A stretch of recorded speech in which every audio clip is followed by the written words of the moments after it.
It is barely 18 months to the next presidential poll. The election is largely expected to be competitive, and key political players are busy plotting on how to emerge victorious.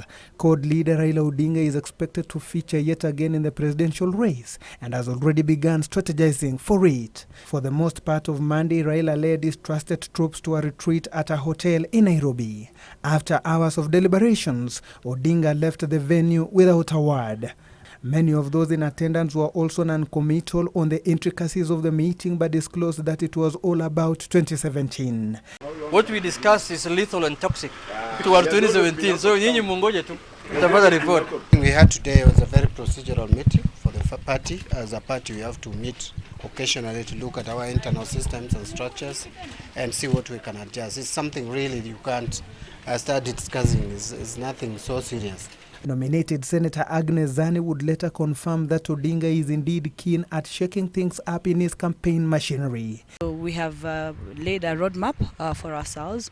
We put systems and procedures into place to ensure that we get the people who are so dear to us, who love the coalition, for their vote to finally count. In the restructuring, Odinga is keen to ensure that his camp is intact ahead of 2017. Nomination has always been a contentious issue within various political parties. We want to streamline that so that we can ensure that we have a document, for example, that we can refer to that particular document. We want, for example, to avoid fallouts, because after nominations we end up with fallouts.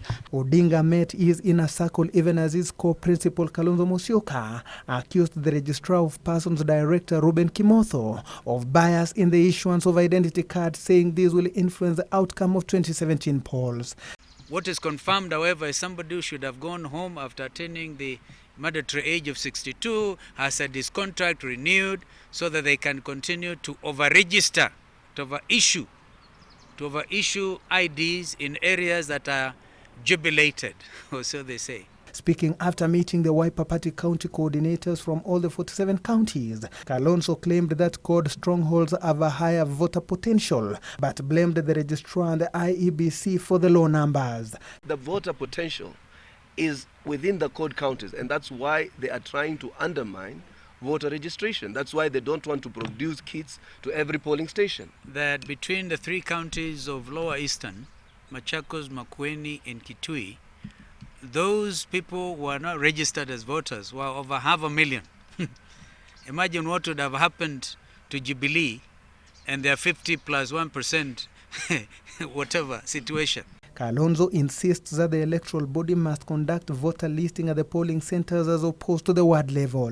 IEBC late last year announced it will conduct an aggressive voter registration exercise that targets to register 4 million new voters in 1 month. The expected exercise kicks off in mid-February. Eric Biegon reporting for Channel 1 News.